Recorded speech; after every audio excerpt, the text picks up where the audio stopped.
আজকের ভিডিওতে আমরা ভালোবাসাকে একটু অন্য দৃষ্টিকোণ থেকে দেখব। আমরা জানব সায়েন্স থেকে সাইকোলজি কীভাবে ব্যাখ্যা করে ভালোবাসার অনুভূতিকে, ভালোবাসা কেন আমাদের এতটা আনন্দ দেয়, আবার কেন এটা আমাদের পাগল করে তোলে।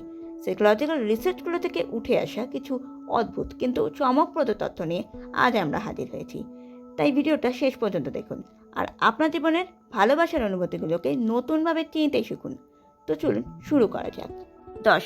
আপনি কি জানেন রোম্যান্টিক আকর্ষণ সাধারণত 90 সেকেন্ড থেকে 4 মিনিটের মধ্যেই তৈরি হয়। এই সময়ের মধ্যে আকর্ষণ তৈরিতে 3টে জিনিস গুরুত্ব রাখে, যা হলো শরীরের ভঙ্গি মানে বডি ল্যাঙ্গুয়েজ 55%, গলার সুর 38% আর কথা বলার বিষয়বস্তু 7%।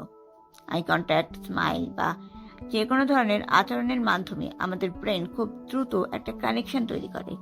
এই প্রক্রিয়া বায়োলজিক্যাল বা মেন্টাল উভয় দিক থেকেই চালিত হয়, যদিও গভীর সম্পর্ক তৈরি করতে সময় আর পরস্পরের মধ্যে আরও বেশি বোঝাপড়া বা আন্ডারস্ট্যান্ডিংয়ের প্রয়োজন হয়।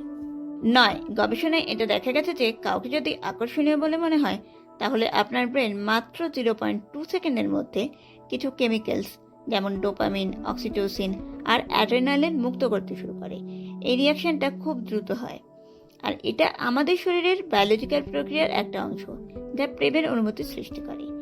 এই কেমিক্যালসগুলো আমাদের শরীরে আনন্দ, উত্তেজনা আর অন্যের সঙ্গে কানেকশনের অনুভূতি জাগিয়ে তোলে, আর এই জন্যই এগুলো প্রেমের ক্ষেত্রে প্রথম অনুভূতিও তৈরি করে। 8. অনেক সময় আপনারা হয়তো এটা দেখে বা শুনে থাকবেন যে ভালোবাসায় মানুষ কিছু অদ্ভুত আচরণ করছেন।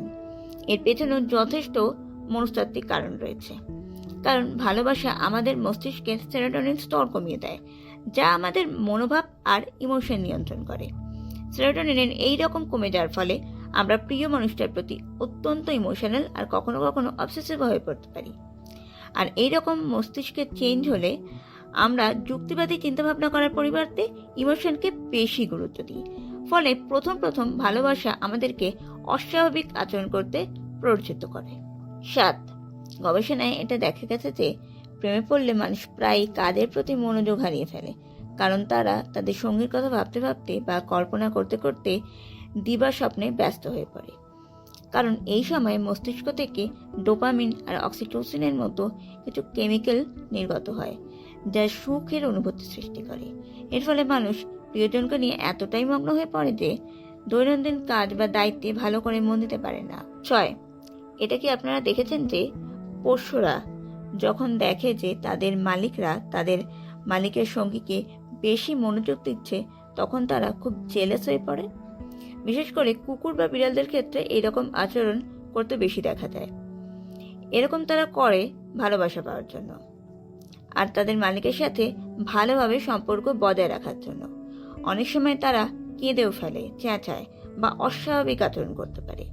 আবার কখনো তারা আপনার বা আপনার সঙ্গীর মাঝে বসেও পড়তে পারে। এটা তাদের মনোযোগ পাওয়ার আর ভালোবাসা পাওয়ার একটা উপায়। 5.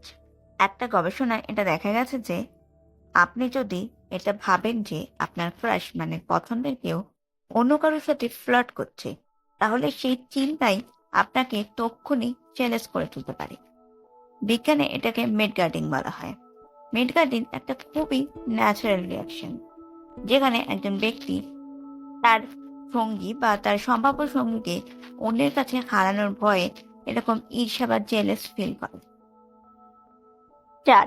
যারা সহজেই লজ্জা পেয়ে যান, মনে রাখবেন তারা ভালো প্রেমিক বা প্রেমিকা হতে পারেন। লজ্জা পাওয়া সাধারণত নিজের ইমোশন বা আকর্ষণ অনুভূতির প্রকাশ বোঝায়। তাই যদি কোনো মানুষের মধ্যে এরকম আচরণ দেখতে পান, তাহলে বুঝে নেবেন তারা রিলেশনের প্রতি যথেষ্ট বেশি রেসপেক্টেবল আর সেন্সিটিভ হন। 3. এটা আপনি কখনো লক্ষ্য করেছেন কিনা জানি না, তবে যখন আপনি আপনার ভালোবাসার মানুষের সঙ্গে কথা বলেন, তখন আপনার গলার সুর আপনার অজান্তেই কোমল বা জোরে হয়ে যেতে পারে।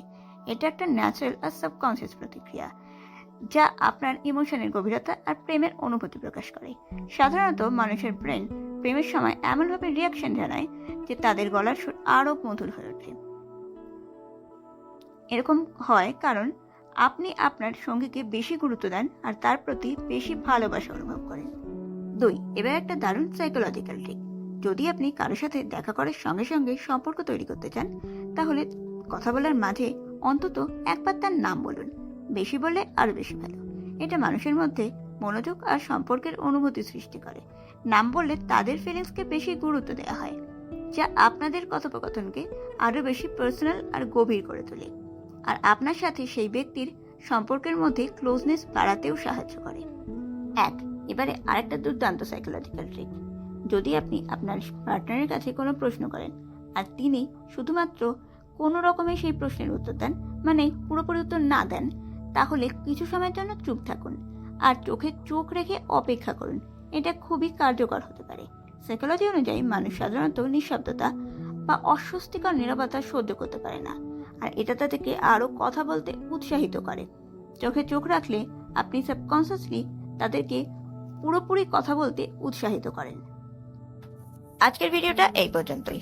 যদি এই ভিডিওটা আপনাদের ভালো লেগে থাকে তাহলে ভিডিওতে লাইক, কমেন্ট, শেয়ার করে চ্যানেলটা সাবস্ক্রাইব করে পাশে থাকা বেল আইকনটা প্লিজ টিপে দেবেন। ধন্যবাদ।